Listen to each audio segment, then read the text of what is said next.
Buenas tardes.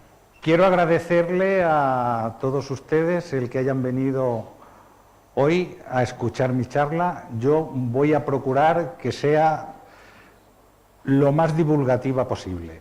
Y les voy a hablar del mundo del vino, de cómo a lo largo de la historia de las civilizaciones el vino ha tenido una importancia tremenda en el desarrollo de estas civilizaciones. Cómo se hacía desde el principio a cómo se hace actualmente. Y los agentes que están implicados en esta elaboración del vino. Antes de empezar, yo pues quiero dedicárselo a una persona que está hoy aquí, mi charla, que es mi madre. Hoy ha venido a verme, tiene 85 años, es farmacéutica y eso significa que hace muchísimos años estuvo estudiando la carrera, cuando en aquella época muy pocas mujeres estudiaban en la universidad. Pues le dedico esta charla a ella.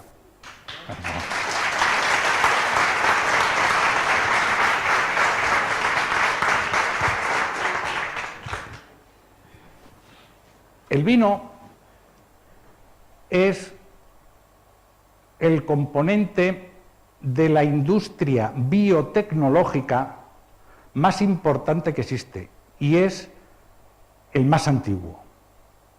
Cuando se habla de biotecnología, normalmente nosotros pensamos en microorganismos modificados genéticamente, que se les hacen muchas perrerías en los genes y demás. No, eso no es biotecnología. Biotecnología es el uso de seres vivos para obtener algún producto o servicio. El vino es biotecnología porque se utilizan unos microorganismos, las levaduras, explicaré en qué consiste, para obtener el vino a partir del mosto de la uva. Entonces, es la industria biotecnológica más antigua que se conoce. Y actualmente es la industria biotecnológica que más dinero mueve en el mundo. Mueve más dinero que la industria farmacéutica. Daros cuenta de la importancia que tiene el desarrollo de las bebidas alcohólicas. Como os he dicho, el vino se produce desde tiempos inmemoriales. La primera referencia que tenemos en nuestra cultura es el Génesis, que es el libro más antiguo que se conoce. En el Génesis se dice que Noé, que era labrador, plantó la primera viña, bebió el vino, se emborrachó y se desnudó dentro de la tienda.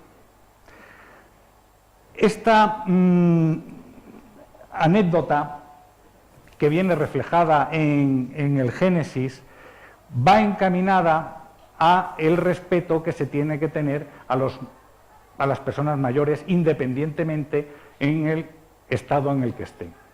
Continúa la historia contando que los hijos de Noé entraron en la tienda, le vieron desnudo y se empezaron a reír de él. Pero llegó el pequeño y se apiadó de él, vio que estaba no en buenas condiciones, y le tapó. Le cubrió con una manta y le dejó que durmiera la mona, ¿no? O sea, le respetó por su condición de padre. Pero aquí yo lo que me quiero fijar era en el hecho que pone que era labrador, plantó la primera viña y bebió el vino. El vino en la antigüedad se bebía más por los efectos que tenía que por el sabor. Era horroroso. Ya veremos qué era lo que hacían para que eso no supiera tan mal.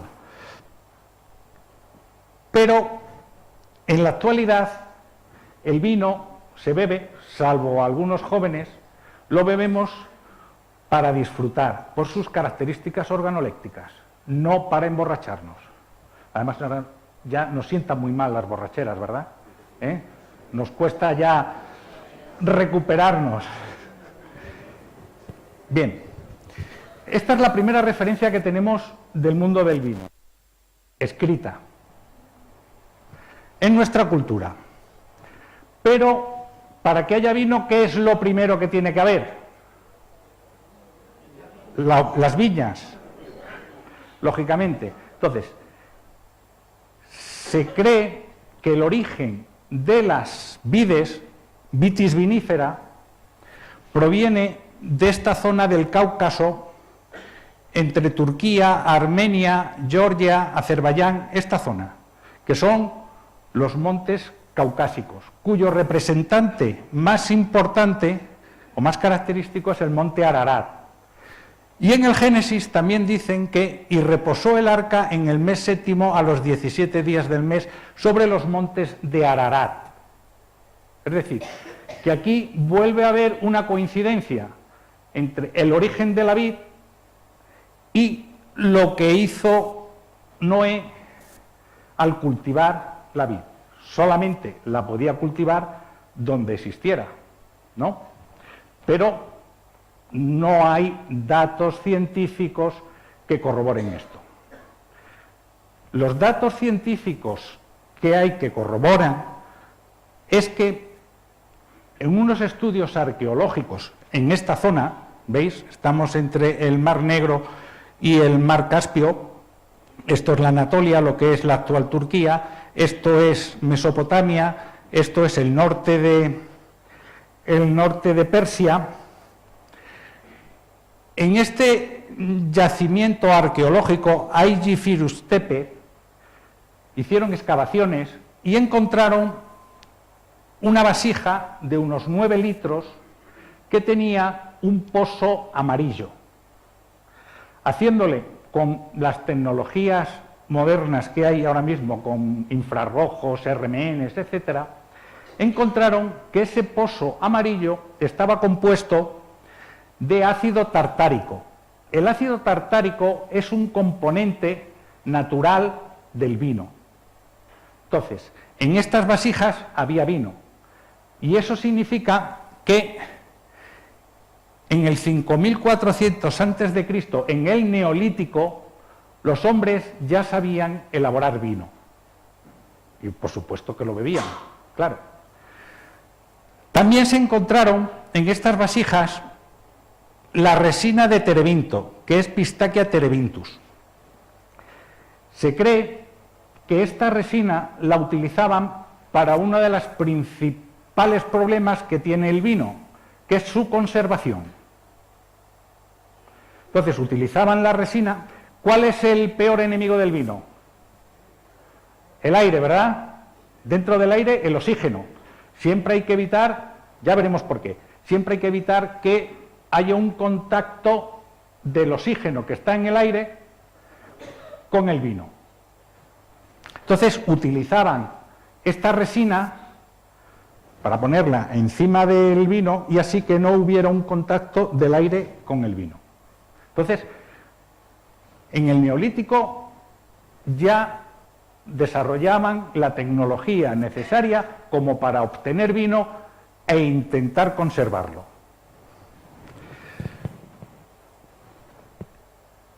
De ahí, del norte de Irán, la antigua Persia, el siguiente paso es que bajó hasta Mesopotamia. En Mesopotamia tenemos este sello que se ha encontrado en el cementerio real de Ur, en la tumba de la reina Puabi, que tiene una antigüedad de 2500 años antes de Cristo, o sea, unos 4500 años. Yo os lo cuento, pero porque lo he visto escrito describiéndolo, este sello, pero dicen que están celebrando una fiesta en las cuales tienen levantadas copas que probablemente estén llenas de vino y las están sirviendo con unas jarras. Posteriormente, en el código de Hammurabi, al vino se le da la importancia que tiene. Es decir, la tabernera que añada agua al vino será condenada a morir ahogada. O sea, ya os dais cuenta, porque un ladrón, en el Código de Hammurabi lo que dicen es que si se pilla a un ladrón, se le corta las manos. Mucho más importante es el que se estropee el vino, porque se la mata ahogada. Daros cuenta la importancia que tenía en la antigüedad el vino. Cuenta la leyenda que el fundador de Persépolis, en el 2000 antes de Cristo, aquí lo tenéis, es Irán, aquí está Teherán, esto es Persépolis. Pues el fundador de Persépolis, el rey, no recuerdo el nombre, estaba paseando, cuando fundó Persépolis, viendo la ciudad nueva, y un pájaro se posó delante de él y le dejó unas semillas. Y esas semillas crecieron, se sintió curioso el rey y las dejó crecer, y de ahí salieron unas vides, eran vides, salieron uvas, y esas uvas las fermentaron y obtuvieron vino. Ese vino, ese jugo que se obtuvo, se lo dio para beber a su favorita, dentro del harén que tenían. Y esta señora, entonces, se debe suponer, según esta leyenda, que fue la primera persona que bebió vino. Daros cuenta que siempre que hay alguien que bebe vino, por primera vez se la emborracha. Esta se quedó placenteramente dormida. Y cuando se despertó, observó que estaba feliz y contenta. O sea, debió de beber poco porque la resaca estuvo bien, ¿no? Entonces el rey la llamó a esta la bebida del rey, al vino, que acababa de descubrir. Y plantó en los alrededores de Persépolis,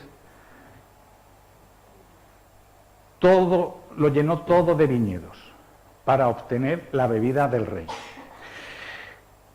Y se creó ahí una ciudad nueva que se llama Shiraz. ¿Conocéis una variedad de uva que se llama Shiraz? Bueno, pues indirectamente proviene de aquí. Os cuento la historia. Es de franceses. Un cruzado francés que estuvo por esta zona se llevó semillas de aquí, de Persépolis, y se las llevó a Francia, cuando volvió de las cruzadas. Se hizo ermitaño en la zona de Burdeos y plantó esas semillas alrededor de la cueva donde estaba viviendo. Y ahí crecieron las vides y hizo vino. Y el origen, según los franceses, de esas vides, de esa variedad de uva, es el origen de las uvas originales de este rey persa que descubrió el vino. Y por eso las llamaron Shiraz. Pero no tiene nada que ver con la realidad. Los americanos de la Universidad de Davis, en California, hicieron un estudio filogenético para ver quiénes eran los padres de esta variedad de uva. Y comprobaron que esta variedad de uva era más francesa que Asteris, porque provenía de dos variedades de uva mediocres francesas. Yo no sé si a vosotros os gusta este vino, el vino que se produce con esta uva, pero está para mi gusto, muy sobrevalorado. Pero bueno, el origen que le quieren dar es ese, pero no en absoluto es cierto. De Mesopotamia pasamos a Egipto. Aquí veis el proceso de elaboración del vino. Vendimia de uvas maduras. Ya veremos por qué uvas maduras. Prensado para la obtención del mosto, recogida del mosto y envasado. Y ahí se dejaba un tiempo hasta que ese mosto dulce se transformaba en vino. Este proceso es el que se ha venido realizando desde la época de los egipcios hasta principios del siglo XX, sin apenas modificaciones. Los egipcios, la mitología egipcia, pues ha sido muy importante para que conozcamos la vida cotidiana de los egipcios. Ellos tenían la idea de que cuando morías realizabas un viaje al otro mundo, al más allá. Y como no sabían, porque nadie había vuelto del más allá, no sabían qué era lo que se iban a encontrar, entonces en la tumba, cuando se despertara para realizar ese viaje al más allá, le pintaban cómo se fabricaba vino, cómo se hacía pan, cómo se construían los barcos, todo lo que creían que iba a necesitar en esa vida. E incluso le dejaban todos los alimentos y bebidas que consideraban que iba a necesitar para realizar ese viaje. O sea, no solo cómo se hacía, sino también le dejaban alimentos. Claro, lógicamente esos alimentos y esas bebidas pues no aparecen, desaparecieron con el tiempo, se descompusieron. Pero sí que permanecen los envases, donde estaban las bebidas. Entonces, en la tumba de Tutankamón fue un faraón sin importancia dentro de la dinastía de los faraones egipcios, pero su importancia es que es la única tumba, o por lo menos la primera tumba, que se encontró que no había sido saqueada por ladrones de tumbas, con lo cual estaba intacta tal y como la dejaron cuando enterraron al faraón. Y se encontraron pues que estaba lleno de frescos con las referencias a cómo se fabricaban los elementos cotidianos que necesitabas en tu vida. Y además, estas vasijas que contenían vino. Que contenían vino porque se analizaron los pozos que había y se encontraron que había vino. Y además estaban firmadas por bueno, no se llamaban enólogos, pero el maestro del vino, el señor K. O sea, estaba firmado por K. O sea, que el faraón tenía una persona única y exclusivamente para que le elaborara vinos. Y decían que en esa época los mejores vinos se obtenían del delta del Nilo. El delta del Nilo, las viñas que se cultivaban en el delta del Nilo. A partir de el origen del vino, que lo hemos situado aquí, después bajó a Mesopotamia, de Mesopotamia pasó a Egipto, y bien desde Egipto o a través de la península de la Anatolia, lo que es actualmente Turquía, pasó a Grecia. Entonces el vino apareció en Grecia aproximadamente en el 2000 a.C. Era muy importante el vino, puesto que tenían un dios del vino, que es Dionisos. Cuenta la mitología que Dionisos se encontró una semilla y vio que de esa semilla brotó un brote verde muy frágil, pequeñito y frágil. Entonces cogió el fémur de un jilguero, de un pajarito pequeño, y lo metió ahí a modo de maceta. Claro, la planta empezó a crecer y el siguiente paso que hizo fue trasladarlo a el fémur de un león. Como siguió creciendo, lo trasladó al fémur de un asno, de un burro. Y una vez que dio fruto, obtuvo a partir del fruto el vino.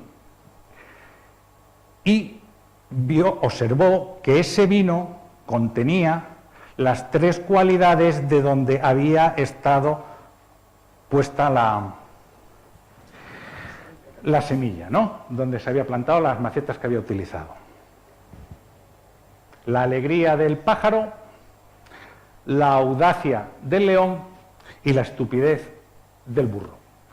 Son las 3 características del uso y abuso del vino. Un uso moderado te da alegría, un uso medio, audacia, yo puedo con todo, ¿no? Y el abuso, la estupidez del burro, que ya te quedas groggy. El referente a el dios Baco es el referente al dios Dionisos en el Imperio Romano. Le dan mucha importancia en el Imperio Romano al vino, pero nunca lo bebían solo, nunca. Ellos son los inventores del calimocho, porque ¿qué es el calimocho? Es un vino con Coca-Cola, ¿no? Vino malo. Lo mezclas con Coca-Cola. Pues el vino que obtenían era tan sumamente malo, que no lo podían beber así tal cual. Entonces lo mezclaban con azúcar, bueno, con algo azucarado como es la miel, con extractos vegetales y con especias, para quitarle ese sabor malo que tenía. ¿Qué es azúcar, extractos vegetales y especias? La Coca-Cola, ¿no? Pues entonces ya inventaron los romanos el calimocho. Aquí podéis observar que el procedimiento es exactamente el mismo que con los egipcios. El prensado para obtener el mosto y este mosto que se obtiene a partir de las uvas maduras que se lleva a fermentar. Seguimos en la época del Imperio Romano. El primer milagro de Jesucristo se produce en las bodas de Caná, donde Jesucristo, según cuenta el Nuevo Testamento, transformó el agua en vino. Aquí podemos observar no tanto cómo se hace el vino, pero sí la importancia que se le da en la cultura cristiana al vino. El primer milagro de Jesucristo es el hacer vino. ¿Cuál era el menú de una boda en Judea? A ver, ¿veis qué hay? Cordero, pollo, ¿no? Un pichón y un tostoncito muy rico. ¿Dónde estamos? ¿Dónde se está celebrando esta boda? ¿Y eso dónde está? En Judea. ¿Y los judíos pueden comer cerdo?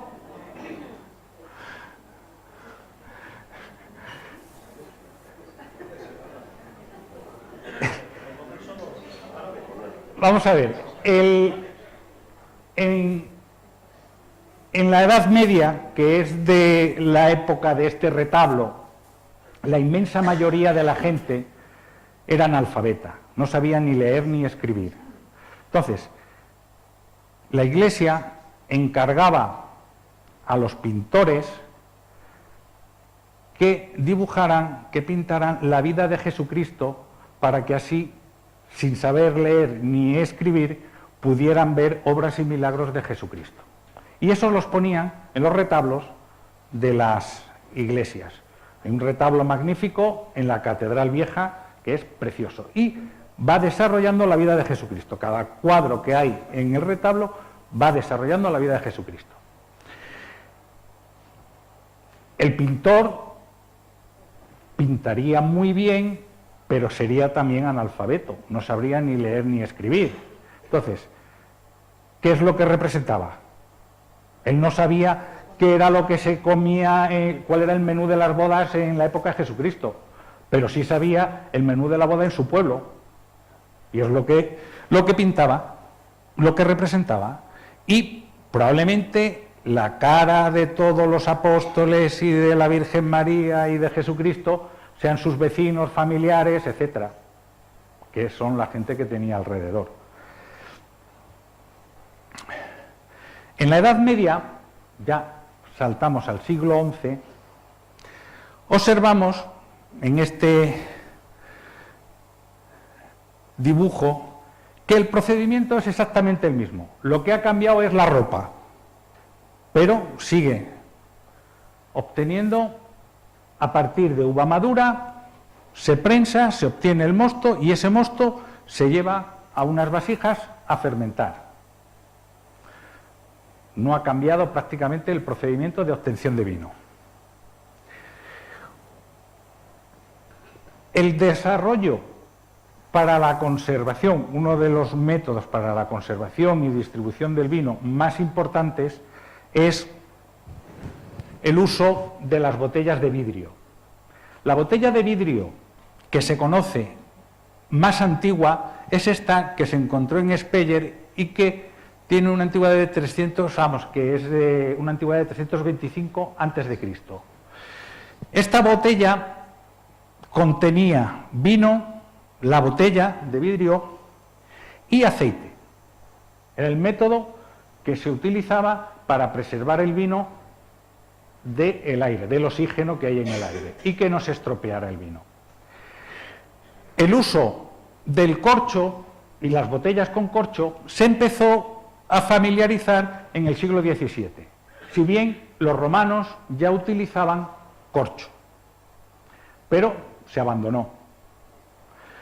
Y en el siglo XVII se volvió a utilizar el corcho. Entonces, y las botellas de vidrio.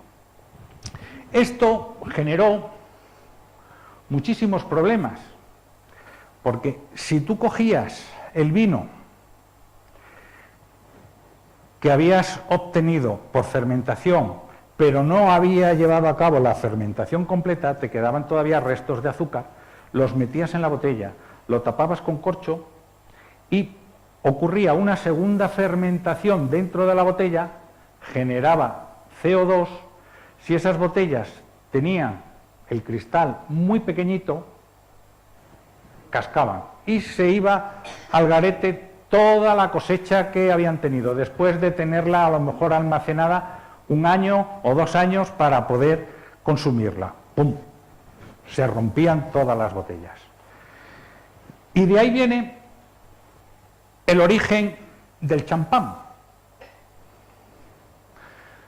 Dicen que el inventor del champán fue Dom Perignon, que era un monje benedictino francés ciego. Era el encargado de hacer vino en el convento. Y este señor, su objetivo no era obtener champán, su objetivo era obtener vino. Pero utilizó unas botellas más gruesas, con un vidrio más grueso. Y eso hizo que la presión que había de las burbujas que se estaban generando no rompiera la botella. Y cuando descorchó esa botella, se encontró con que había una cosa chispeante y agradable, de tal manera que dicen que exclamó: «Venid rápido, hermanos, estoy bebiendo estrellas», por las burbujitas del champán. Entonces, el origen del champán, que es una segunda fermentación en botella, bien cerrada para que el CO2 que se está produciendo, el gas que se está produciendo, se quede dentro de la botella y al abrirlo, pues salga, es precisamente el utilizar un vidrio mucho más grueso. Por esta época, el descubrimiento de América, los españoles transportan al nuevo continente la vid y se desarrolla el cultivo del vino. En California en el 1600 después de Cristo y en Chile y Argentina en el 1530 después de Cristo. Por esta época hay un acontecimiento importantísimo, no solo para el vino, sino para la medicina, para todo lo que se va a desarrollar posteriormente. Este señor se llama Anthony van Leeuwenhoek. Es holandés y se dedicaba a la compraventa de paños, telas, trapos, etc. Como buen comerciante de paños, todos los buenos comerciantes tenían unas lupas a través de las cuales miraban el paño para ver que la calidad de las fibras, del entrelazado de las fibras, era la correcta y que no era un paño que se rompiera, ¿no? Cuando compraban iban con la lupa y miraban el paño. Este señor era un manitas puliendo lupas y desarrolló el primer microscopio que se conoce, que es este microscopio. Como era una persona muy curiosa, lo que hizo fue, ponía aquí en esta punta, ponía la muestra que quería observar y a través de este agujerito la veía. Había que tener una imaginación tremenda. Pero este señor no solo observó muchísimas cosas, sino que además las divulgó, es decir, las mandó para que la sociedad pudiera ver qué era lo que había. Y por eso sabemos que este señor observó estas cosas, porque si se lo queda para él, nadie nos habríamos enterado. Entre las cosas que observó está esto. Esto es una gota de vino y es lo que se ve a través, lo que veía él a través del microscopio de una gota de vino. Él simplemente lo que hizo fue dibujar lo que él veía, pero no asignó ningún papel, ningún rol a todo lo que veía. Actualmente yo puedo interpretar este dibujo que hizo él. Vamos a verlo. Esto que vemos aquí, A, B, C y D, son cristales de tartrato. El ácido tartárico que habíamos visto en la vasija de 9 litros del Neolítico. Pues estos son los cristales de tartrato. E son las levaduras, que son los microorganismos, los seres vivos que transforman el mosto en vino, y FGHI es un hongo que se llama Botrytis cinerea y que produce una enfermedad del vino que se llama podredumbre gris. Entonces, este vino que observó Anthony van Leeuwenhoek estaba horroroso, porque es un vino desastroso. Pero es el principal problema que tenían los vinos. Como no se sabía por qué se obtenía el vino, sino simplemente lo dejabas y ya está, pues si había alguna enfermedad, alguna alteración, no sabías remediarlo. Jean-Antoine Chaptal, conde de Chanteloup y ministro francés, fue un gran promotor del vino en Francia. En el siglo XVIII, mediados del siglo XVIII, principios del XIX. Y este señor escribió un libro que se llama El arte de hacer el vino, en 1801, y divulgó la industria del vino y la potenció en Francia. Lo que preconizó este señor era que para preservar el vino, para que el vino no se alterara, no se produjera ninguna enfermedad, lo que había que hacer era echarle azúcar. Y por eso al proceso de añadir azúcar al vino se llama chaptalización. El añadir azúcar al vino está totalmente prohibido. Totalmente prohibido. Este señor, en aquella época, pues vio que si añadías azúcar, pues que el vino se conservaba mejor. Entonces, bueno, pues ya está, le echamos azúcar. Actualmente, ¿cuándo la gente echa azúcar al vino? Pues cuando la uva no está lo suficientemente madura, entonces no se va a obtener una graduación alcohólica lo suficientemente alta, porque ese año ha sido muy frío, entonces la uva no ha madurado lo suficiente, entonces le añaden azúcar para que la levadura transforme ese azúcar en etanol, y se consiga una graduación alcohólica. Eso está totalmente prohibido. Por esta época había dos teorías sobre el origen del vino. Esta es la teoría mecanística del barón Justus von Liebig, un químico alemán. ¿Le veis?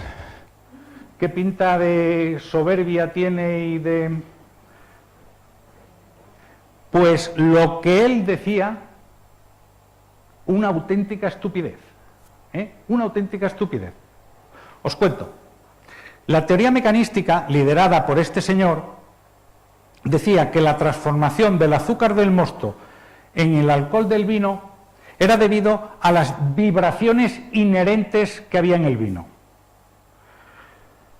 Esta teoría tuvo tanta importancia, tuvo un desarrollo en toda la industria del vino bestial, de tal manera que el alcalde de Logroño, en época de fermentación, cuando se estaba transformando el azúcar en alcohol del vino, para que no se alteraran estas vibraciones inherentes, prohibía el paso de carretas por las calles donde había bodegas. Imaginaros, ¿eh?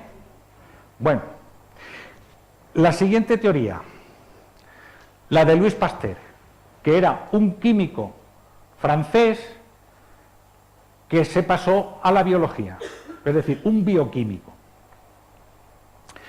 Él fue el que desarrolló la teoría vitalística, que dijo que era un ser vivo, las levaduras, un ser vivo, el que transformaba el azúcar del mosto en alcohol del vino. ¿Y cómo lo demostró? Pues es una historia también interesante. Pasteur, Louis Pasteur, era decano de la Facultad de Ciencias en Lille. Y un día un alumno suyo vino a hablar con él en representación de su padre, el padre de este alumno, que se llamaba Bigot. Este señor se dedicaba a obtener alcohol, lo que hoy denominamos bioetanol, a partir de caña de azúcar. Y en los últimos años lo que estaba obteniendo en lugar de alcohol era un líquido agrio que olía y sabía como a leche agria, ¿no?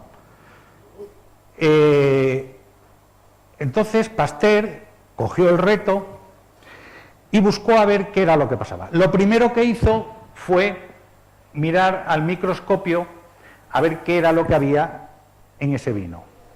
Y este es un dibujo del propio Pasteur de lo que veía a través del microscopio de una gota de ese vino.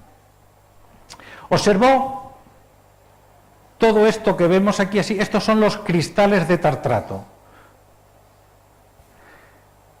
Estos glóbulos son las levaduras, que esto siempre está en el vino. Pero además observó, si veis ahí en el fondo, unos bastoncillos más pequeñitos que no sabía lo que era.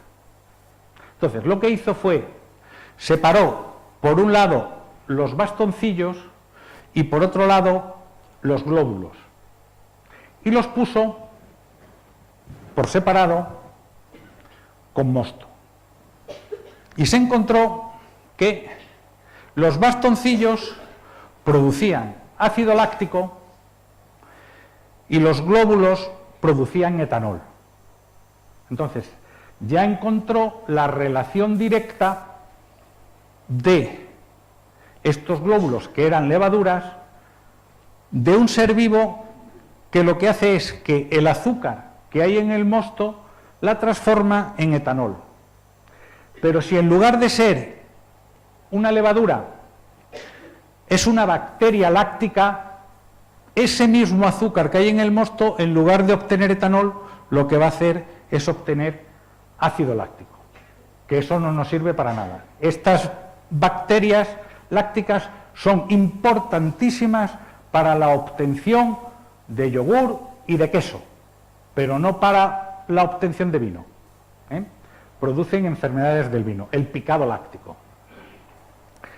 Entonces, como ya sabía el origen de la obtención del vino, quién era el agente que causaba que se transformara el azúcar del mosto en el alcohol del vino, ya pudo encontrar remedios contra las enfermedades del vino.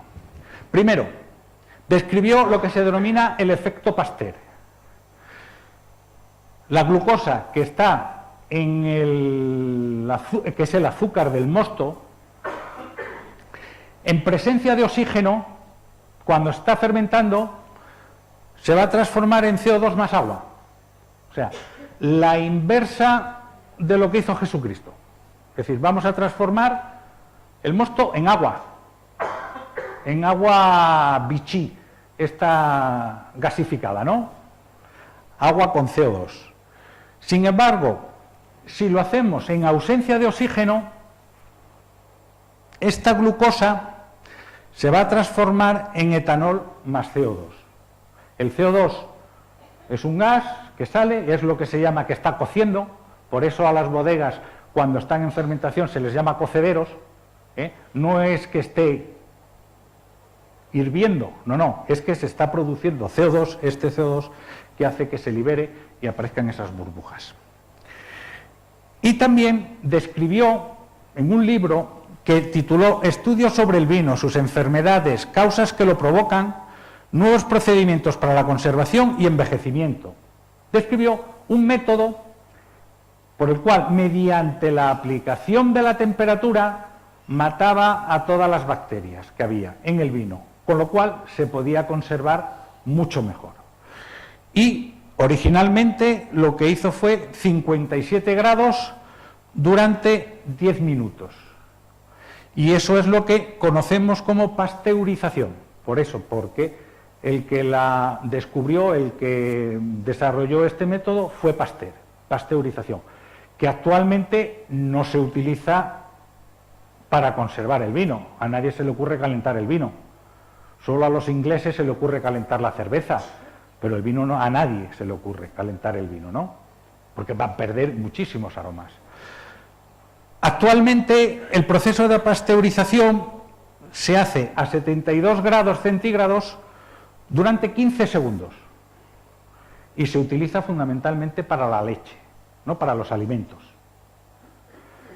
Pero la pasteurización no es una esterilización, no mata a todas las bacterias que hay ahí en ese líquido, sino que mata a las patógenas, a las que pueden transmitir enfermedades. Posteriormente, en 1958, ya se describieron las rutas bioquímicas fermentativas y oxidativas de los azúcares por las levaduras. Es decir, ¿qué es lo que hace una levadura en su interior para transformar el azúcar del mosto en etanol y CO2? Son rutas metabólicas que no vamos a entrar en detalles en ellas, pero que no es un paso así sencillo, sino que se producen muchísimas cosas en el interior de la célula. Y os preguntaréis, ¿y por qué?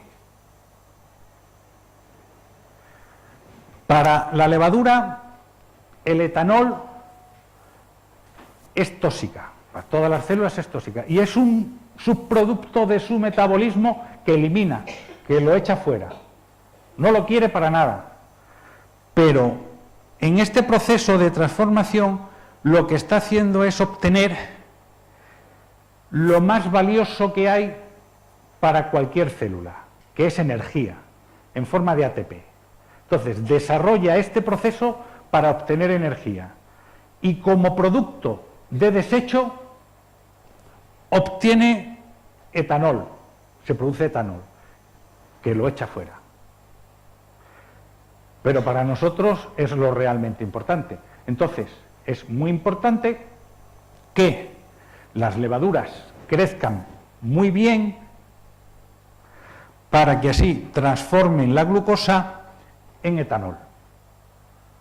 Porque si no crecen bien, si no están en las condiciones óptimas de crecer, este proceso no se va a llevar a cabo y por lo tanto no vamos a obtener etanol. Entonces, tenemos que desarrollar una serie de condiciones. Otro producto que se produce y que se excreta, que también es un producto de desecho, es el glicerol. ¿Vosotros habéis cogido alguna vez una copa de vino de cristal? ¿Le habéis dado así, la habéis agitado y habéis visto cómo va descendiendo por el cristal lo que llaman la lágrima del vino? ¿No habéis visto que va bajando más lentamente? Eso es el glicerol, que como es más viscoso que el agua, entonces el agua enseguida resbala por la superficie del cristal, pero el glicerol va cayendo lentamente. Y es lo que se denomina la lágrima del vino. Y eso es bueno, porque le da, le quita rudez, le hace más suave al vino, la lágrima del vino, el glicerol. Os he comentado que es muy importante en la cantidad de azúcar que hay en el mosto para poder obtener un vino que se considere vino, es decir, que tenga una graduación alcohólica de más de 10 grados, a ser posible de 12, 13, ya 14 grados, hasta ahí está bien, ¿no? Menos de 10 grados ya no se considera vino. ¿De dónde viene ese azúcar? Tenemos en las distintas etapas de maduración de la uva, en la etapa en la cual se están formando las uvas en el racimo, que es el periodo, se llama el periodo herbáceo, hay dentro de la uva 20 gramos de azúcar por kilo y de ácido 20 gramos por kilo. O sea, son uvas muy, muy ácidas. En el embero, que es el paso que hay entre el periodo herbáceo y el periodo de maduración, es decir, cuando la uva está emberada, es decir, que hay en un mismo racimo uvas verdes y ya uvas maduras, hay un incremento repentino de la concentración de azúcar. Y después, en la maduración, se acumula el azúcar y baja la acidez. Aquí lo tenéis representado. A lo largo del tiempo, la uva va disminuyendo su acidez y se va incrementando el contenido en azúcar. Al final tenemos aproximadamente un 20% de azúcar en el mosto. Más o menos como en la Coca-Cola. O sea, el mosto es muy azucarado. Y la levadura, ¿de dónde proviene? En invierno, los microorganismos, veis que la vid está mocha, no tiene nada. Están en el suelo. En el embero, como hay un incremento repentino de azúcar, ¿eso qué es lo que va a hacer? Va a hacer que los insectos vayan a donde ellos captan que hay mucho azúcar. Se van a las uvas. Y los insectos, en sus patas, en sus alas, en su cuerpo, están cubiertos de microorganismos, como cualquiera de nosotros. Nosotros tenemos más células de microorganismos que células nuestras, dentro de nuestro cuerpo. Lo que pasa es que no los vemos, son muy pequeñitos. Y normalmente suelen ser beneficiosos o no suelen hacer nada. El problema es cuando uno de esos se convierte en patógeno. Entonces ya es cuando ya interfiere con nuestra salud. Pues los insectos depositan estos microorganismos en la uva. ¿Veis? Si habéis ido alguna vez al mercado o en algunas vides, habéis ido a comprar uvas, veis que están recubiertas de un polvo blanco, ¿no? Ese polvo blanco son microorganismos. Entonces, aquí tenéis una representación esquemática de lo que es un grano de uva, que va desde el exterior al interior, al centro, que es donde está la semilla. Los microorganismos están depositados aquí en el exterior, porque la uva está recubierta de una capa cerosa que se llama cutícula, que es impenetrable. Los microorganismos no son capaces de entrar dentro, porque los nutrientes están dentro, aquí. El azúcar está aquí dentro. Pero hay una capa que impide que los microorganismos la atraviesen. Solamente se puede atravesar. ¿Cómo se hace la obtención del mosto a partir de la uva? Un prensado, ¿no? O sea, mediante fuerza física. Es la única manera que hay de reventar las uvas para obtener lo que hay dentro, que es el mosto. ¿Y qué microorganismos son los que hay en el exterior, esperando a que haya el mínimo resquicio para meterse dentro y comerse el azúcar? Pues hay de todo. Hay lo que se llaman las levaduras vínicas, levaduras salvajes, hongos, o sea, hay microorganismos buenos y malos. ¿Qué es lo que tenemos que hacer? Intentar que haya una selección de los microorganismos buenos y que no crezcan los malos, para así obtener un buen vino que no enferme. ¿Y cómo se consigue? Ya veis que desde la antigüedad en la elaboración de los vinos se hacía de una forma natural, espontánea. Hay una selección natural de estos microorganismos beneficiosos a la hora de elaborar el vino. El primer punto que tenemos que tener en cuenta es el pH.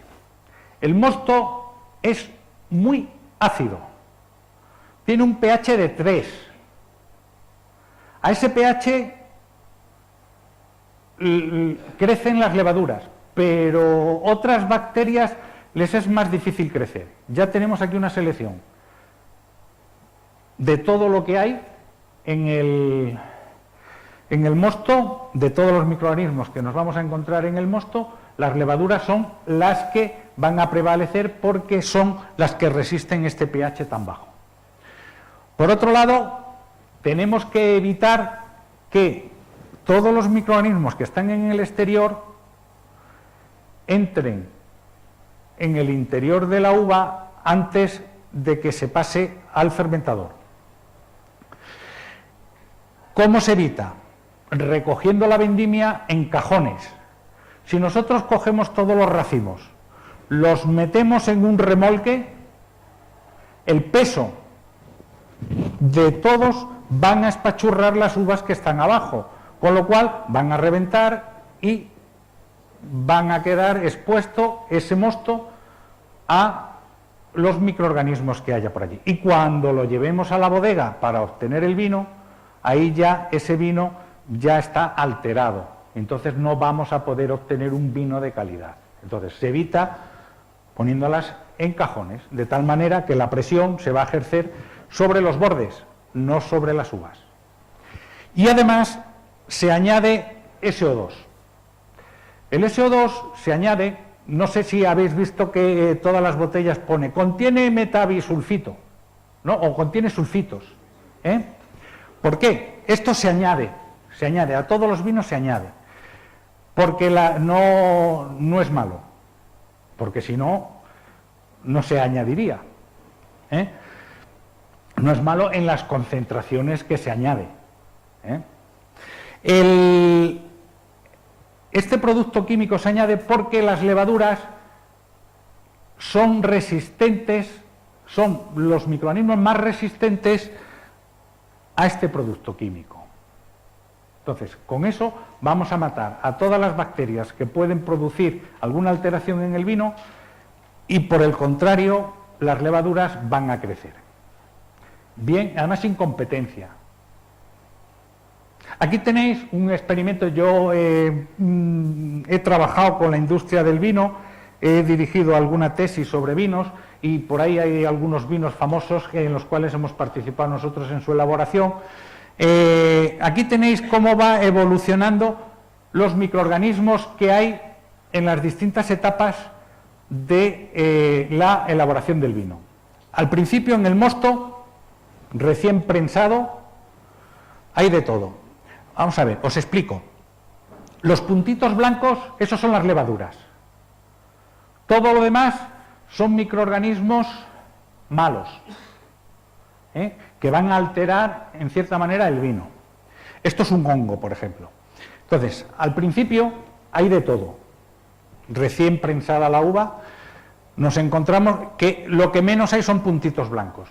A medida que se va desarrollando la fermentación y por lo tanto se va transformando el azúcar del mosto en alcohol del vino, hay una mayor concentración de alcohol. Resulta que las levaduras, no las levaduras, todas las levaduras, sino una levadura en particular, que se llama Saccharomyces cerevisiae, esa es muy resistente al etanol. Y es a medida que se va incrementando la concentración de etanol, es la única que es capaz de sobrevivir. Y resulta que esta levadura, Saccharomyces cerevisiae, es la que lleva a cabo la transformación del mosto en vino. Entonces, de todos los microorganismos que hay, al final la que queda es la buena, la que nos interesa, que es la que transforma realmente el azúcar en etanol, que es Saccharomyces cerevisiae. Ya rápidamente, y por comentaros ya para ir finalizando todo el proceso de elaboración del vino, la tecnología que se utiliza, pero muy brevemente, aquí os pongo el proceso donde se desarrolla esto. Esto que os he dicho yo de la transformación del azúcar del mosto en etanol del vino. Son unos depósitos. ¿De qué material están compuestos? Esta es la evolución que lleva a lo largo de la historia que se ha hecho. Al principio se utilizaba la madera, después se utilizó el cemento, después el cemento protegido y actualmente el acero inoxidable. El acero inoxidable son los fermentadores que se utilizan para transformar el mosto en vino. Una vez que se ha transformado el mosto en vino, este vino se lleva a las cubas de madera, aquí sí que tienen que ser cubas de madera, para el envejecimiento. Pero en el proceso de transformación hay que hacerlo en acero inoxidable. Es lo más seguro, pero también es lo más caro. Pero bueno, si tú quieres un vino de calidad, hay que hacerlo aquí. Y ya para finalizar, pues actualmente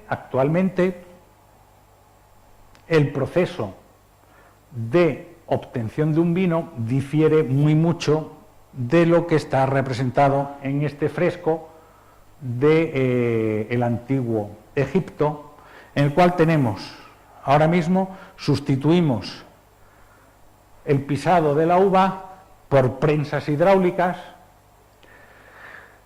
las vasijas por fermentadores de acero inoxidable, y ese vino que hemos obtenido previamente al desarrollo del envejecimiento o después de envejecerlo, se filtra con sistemas modernos de filtración para que nos quede un vino claro, sin pozos. Entonces, esto se ha desarrollado en los últimos años, pero desde el origen de la humanidad hasta hace poco se hacía así. ¿Cuál era la consecuencia de esto? Que se obtenía un vino mediocre, pero con mucha poesía, porque era un arte. O sea, unas veces te salía bien, otras veces, y la mayoría de las veces, te salía mal. Con Pasteur, con el desarrollo, los descubrimientos que hizo Pasteur en el mundo del vino, se creó una ciencia, la enología, que es la ciencia del vino. ¿Y qué diferencia hay entre ciencia y arte? Pues en la ciencia, si tú sigues un protocolo, vas a obtener un resultado. En el arte no puedes seguir ningún protocolo. Obtienes las cosas porque eres un genio, ¿no? Y nadie puede repetir esos resultados. Puede ser un genio o alguien horroroso, ¿no? Es algo que va intrínseco en la persona. Pero la ciencia se desarrolla mediante protocolos que siempre vas a obtener lo mismo. Entonces, el final de esta historia es que actualmente tenemos unos vinos de muy buena calidad y mi recomendación es que si un vino te sale, ya empieza con dificultades, cualquier cosa que hagas para corregir el vino, ese vino ya no va a producirte un vino de calidad. Es mejor prevenir las enfermedades antes que corregirlas. Y eso, pues, para todo en esta vida es exactamente igual. Es mejor prevenir una enfermedad en nuestro cuerpo que utilizar un remedio cuando ya la estamos desarrollando. Bueno, pues muchas gracias.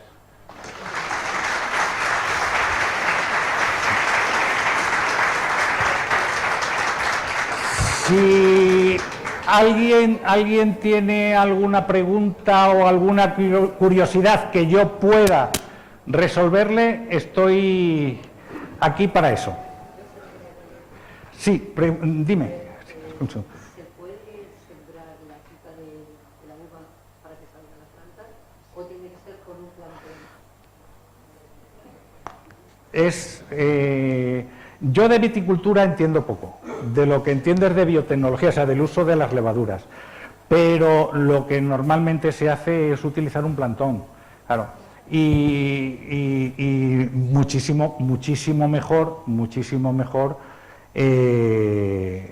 utilizar ya plantones que ya están, porque cuantos más años tienen, la producción es menor, pero esa uva es de muchísima mayor calidad que las vides jóvenes.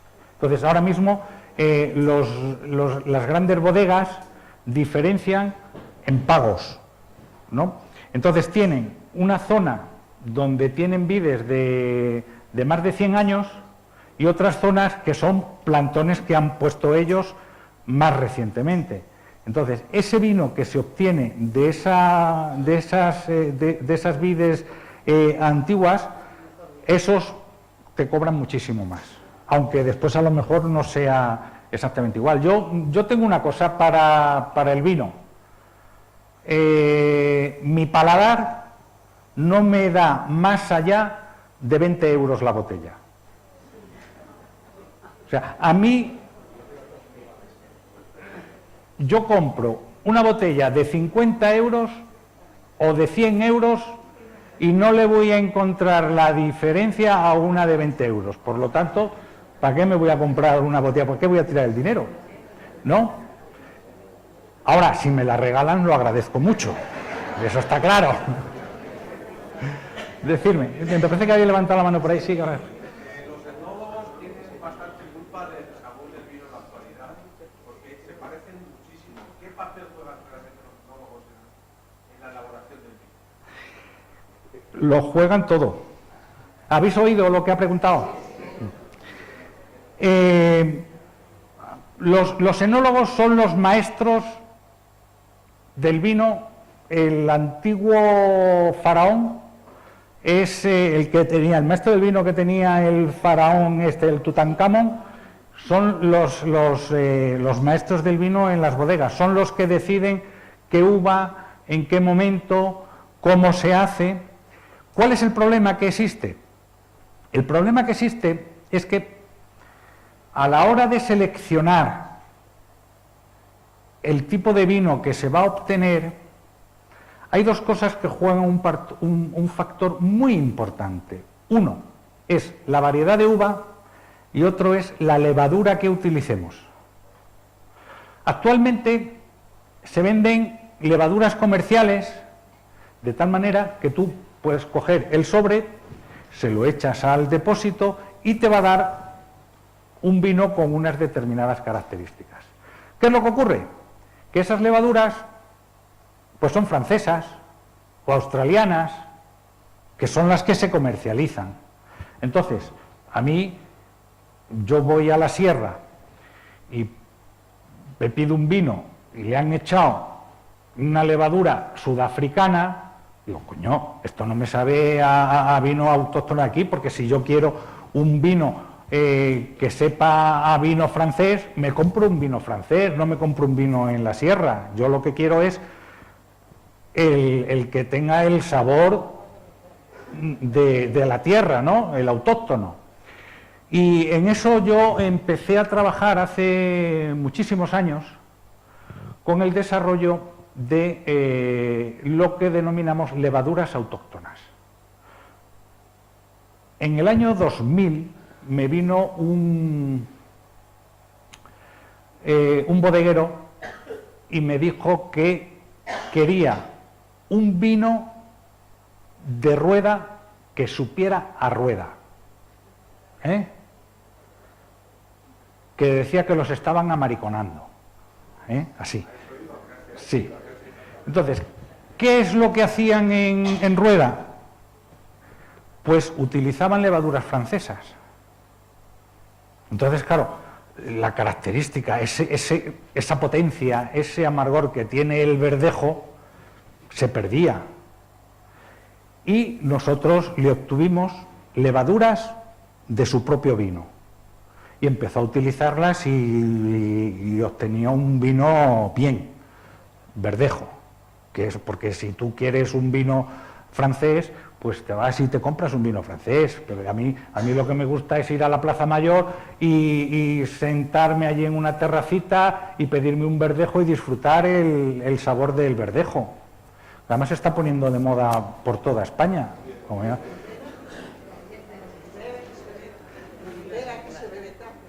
Sí, el Ribera, sí, sí. El Ribera es un vino que está, pero que muy, muy, muy bueno. Hace años, ¿cuál era el vino que había aquí en España? El característico que decía es un vino de calidad, un Rioja. Dices, ¡wow! El Rioja. El Rioja siempre ha tenido un problema, y es que es un vino que por las características de la zona, que ya está más al norte de la península, la uva no madura lo suficiente y además el color que le da... ¿Dónde está el color del vino? En el ollejo. O sea, está en el ollejo, en la zona externa, en la piel, no en el interior. Y siempre se obtenían vinos flojillos y con poco color. O sea, con poco cuerpo y color. Entonces se compraban los vinos de Almendralejo, de la parte de Extremadura, de Badajoz, para mezclarlos, o incluso de Ribera, de Toro, para añadírselos para que tuvieran un poquito más de potencia, más de cuerpo. Claro, estas actuales denominaciones de origen dijeron, bueno, ¿y por qué no elaboramos nosotros nuestros vinos? Y empezaron a elaborarlos y, por ejemplo, el vino de Toro es un vino excelente. Es un vino que ahora hacen vinos muy buenos en Toro. Antes eran horrorosos, los vinos de Toro eran horrorosos. ¿Y sabéis cuál ha sido la diferencia para que pasen de horrorosos a excelentes? Ha habido dos motivos. Yo recuerdo cuando era joven, pues que bebía vino de Toro y la lengua se me quedaba como un trapo, no podía con ella. Ahora te bebes un vino de Toro y eso es como el angelito este, estás en los cielos. Pues hay dos cosas. Una es el despalillado, es decir, el racimo de la uva está compuesto del palo y los granos de uva.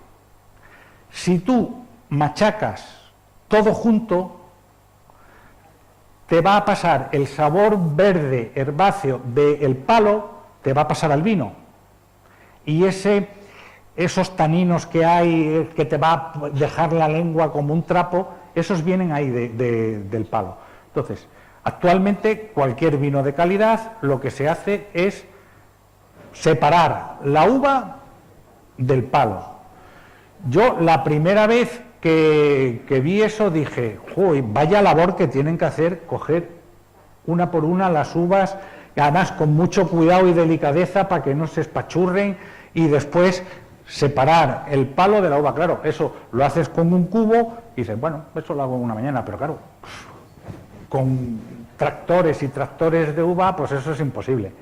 Pues hay unas máquinas que se llaman despalilladoras, que es muy simple lo que hacen, y es que tú coges, metes ahí a través de una tolva, metes todos los racimos,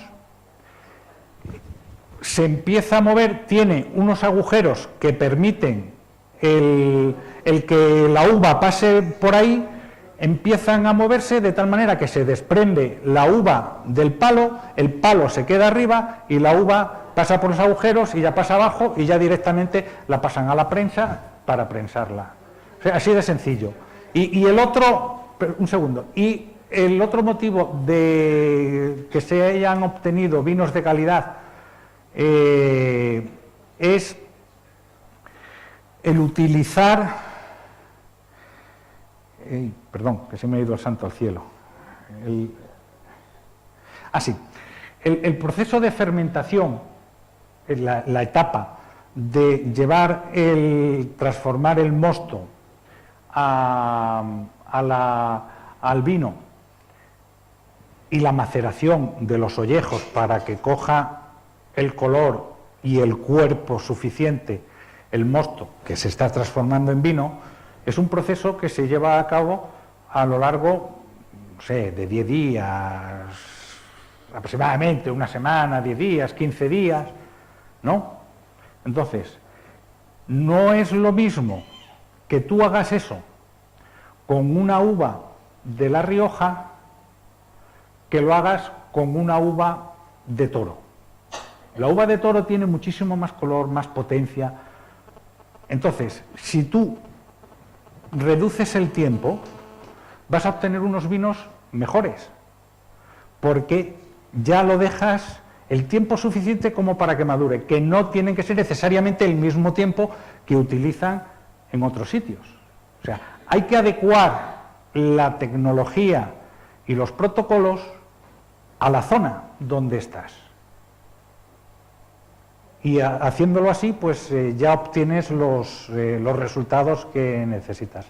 Dime. Yo quiero decir que todos los vinos tienen sulfitos. Sí, todos. Y hay muchas botellas en las que dice que no contiene sulfitos. Pues es que no se lo han echado. Esa es la pregunta. Sí, La que dice que no tiene sulfito realmente no es. Es como le decir que todos tienen sulfito sí. y hay muchos que ponen que no contienen sulfito. Eso es verdad. Vamos a ver. Tú, a la hora de elaborar el vino, ¿qué decides tú para comprar ese, este o aquel? ¿Qué criterio sigues? Y dentro de una botella, de 3 botellas que tienen el mismo precio, ¿por qué compras una y no otra? Yo he visitado una bodega por aquí en la zona, ¿no? Sí. Y cuando anuncian un vino bueno, el suyo bueno, siempre dicen que no contiene sulfito. Un poco más seco. Sí. A lo que te voy. A lo que te voy. No. Eso es mentira.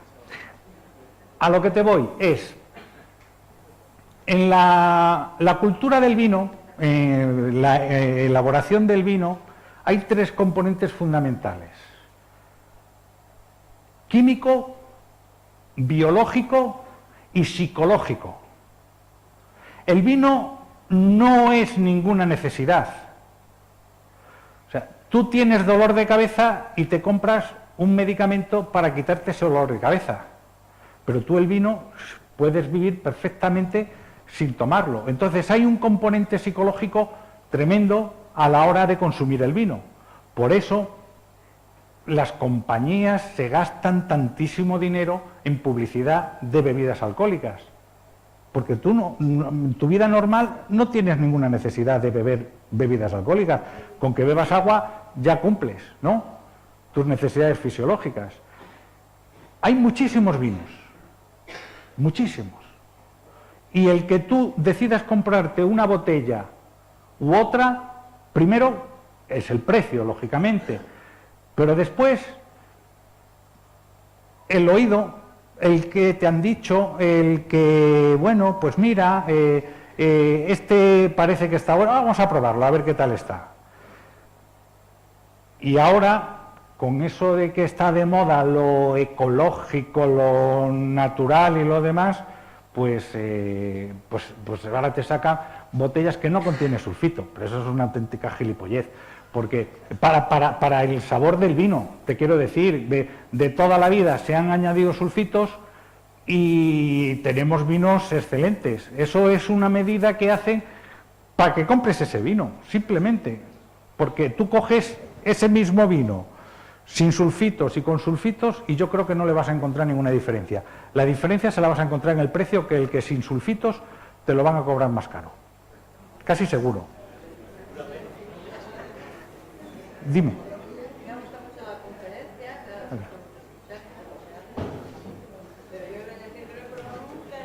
¿No has probado nunca el vino? Pues si lo prueba alguna vez con moderación. No le pase a los...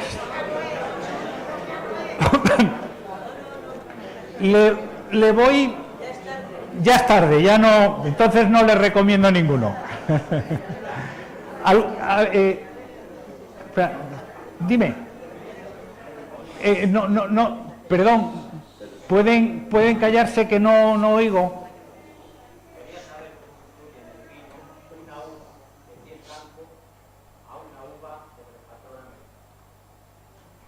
¿Te refieres al roble?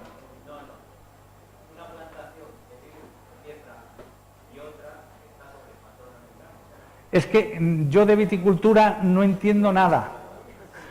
Si me dices, yo lo que sé de la uva de viticultura es que hay dos sistemas. El sistema tradicional de las vides sobre suelo y el sistema de las vides en espaldera. No es eso. Se hacen las vides en espaldera para que mecanizar la recogida de la vendimia, para que se hacen en hileras y así pueda pasar el tractor con la máquina y va cogiendo las uvas. Las bodegas que te cobran bien el vino, esas nunca, o procuran nunca mecanizar la recogida. Lo que hacen es contratar a cuadrillas para que les cojan a mano, le hagan la vendimia. Y así evitan que se rompan las uvas por la acción de la máquina que no es tan delicada como unas manos, aunque sea muy bruto el que las esté recogiendo.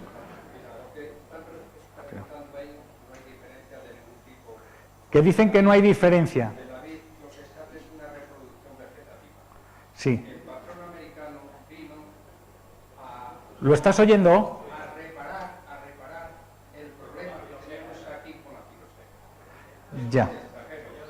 Patrones de allí eran resistentes a la filosofía. Sí, sí, americanos, sí. Lo injertamos por la vitis nuestra Sí. y tenemos las vides actuales. Sí. Hoy no hay problema con la filosera. No, con la filosera ya no. De tal manera que tú puedes coger un trocito de ramo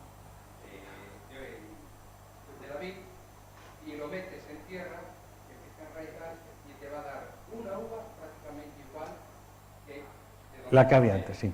porque es una reproducción vegetativa. Sí. ¿Le decías, ya ha quedado resuelta?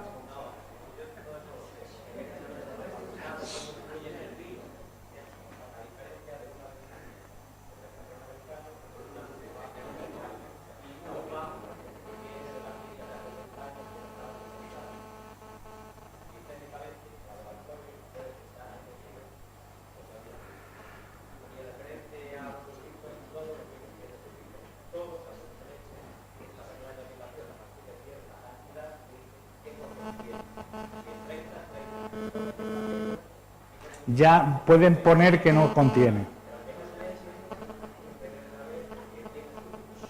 No, los sulfitos se le echan. No va en la uva, ¿eh? No es un componente natural. Perdón un segundo. Dime.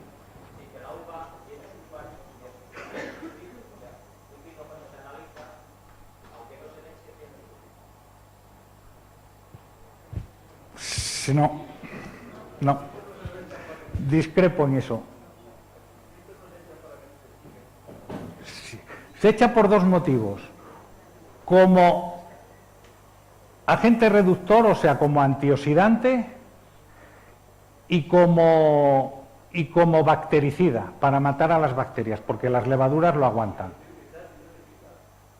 Claro, pero pues eso es lo que estoy diciendo, que si hay algún vino que no lo lleva, no, vamos a ver, se corre el riesgo de que se pique. Entonces tú, si compras una botella que dice no contiene sulfitos, a lo mejor esa botella te puede salir un vino bueno o un vino que esté picado. Te corres el riesgo. Sí, sí, por eso. Pero lo que comentaba aquí, que el vino que lleva los sulfitos, que le añades los sulfitos, según la legislación, que es lo que está comentando, yo no lo sabía,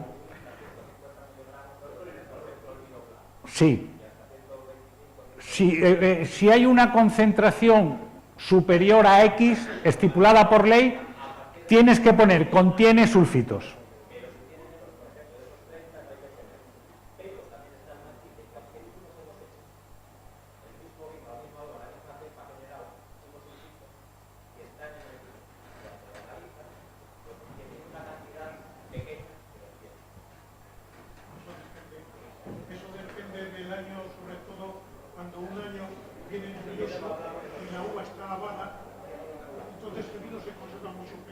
Sí, claro, por los... Yo entiendo que es lo que ustedes llaman sulfito, que ayuda a conservarse mucho más, que esté más dulce, a que el vino sea mejor. Sí, sí.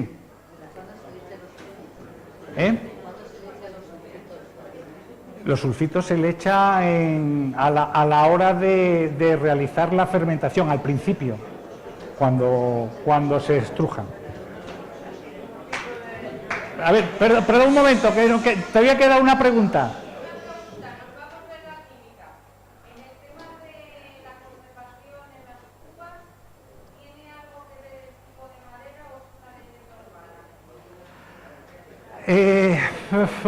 No, vamos a ver, la madera, para la conservación, o sea, el principal riesgo que tiene el envejecimiento es que se contamine con microorganismos, sobre todo con déquera. Es una levadura que produce lo que se llama el sudor de caballo, olor a pis de ratón. Que un vino que lo tienes a lo mejor 3 o 4 años ahí metido en la cuba envejeciendo, al final se ha contaminado con la déquera, con esa levadura, y ya, no, vinagre no, a sudor a caballo. Entonces eso ya lo tienes que, vamos, es muy difícil de vender, y es una producción, pero va en función, la madera lo que te va a dar son características que van a pasar de la madera al vino.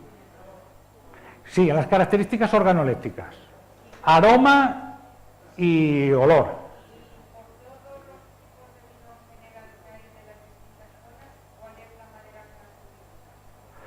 Hay dos, el roble francés, que es el más caro, y el roble americano, que es más barato. Entonces,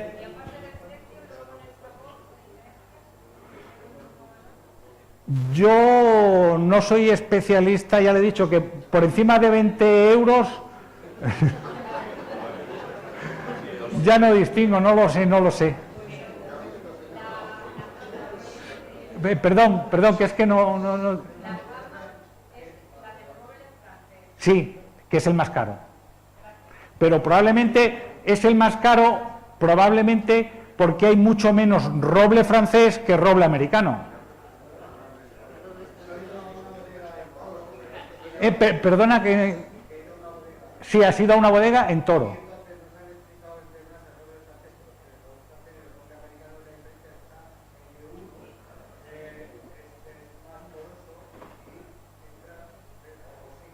Sí.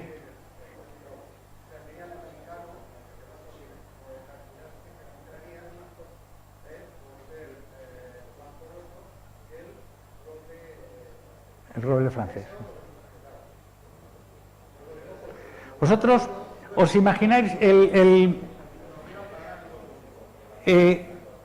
la vida, o sea, el enólogo, un enólogo. ¿Os imagináis qué horroroso es cuando Vosotros veis todas las cubas, ¿habéis ido alguna vez a alguna bodega? ¿Habéis visto la cantidad de cubas que hay? Las tiene que probar todas. Cada mes o cada X tiempo para ver que no se estén alterando. Por mucho que te guste el vino... ¿eh? Espera. ¿Hay alguna diferencia entre el vino clarete y el vino rosado? No sé, sí la hay, pero no sé cuál es el uno y cuál es otro. Uno se obtiene por una fermentación con los ollejos para que le dé la pintita de color, y el otro es que mezclan un vino tinto con un vino blanco, pero no sé cuál es el rosado y no sé cuál es el clarete. ¿Perdona? Sí. El color, la pintita esa. Y el clarete es el que mezclan. Sí. Sí. Sí.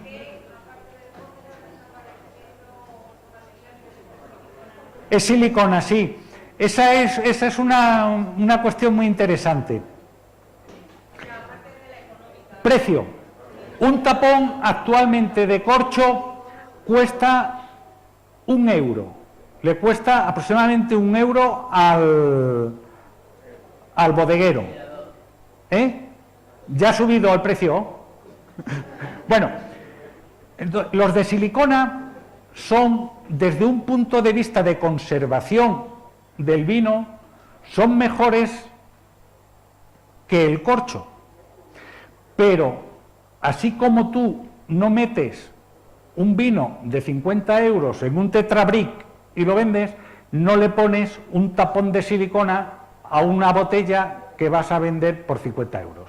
Le sigues poniendo, porque eso está denotando calidad del vino. Lo asocias tú a calidad. Sí, una cosa tradicional. Desde un punto de vista tecnológico, el tapón de silicona preserva muchísimo mejor que el corcho. Pero yo veo una botella que descorcho y veo que es de silicona, ya digo, estos han intentado meterme la silicona porque cuesta menos dinero que el corcho, ya el vino, o sea, ya lo asocia, ¿sabes? Bueno.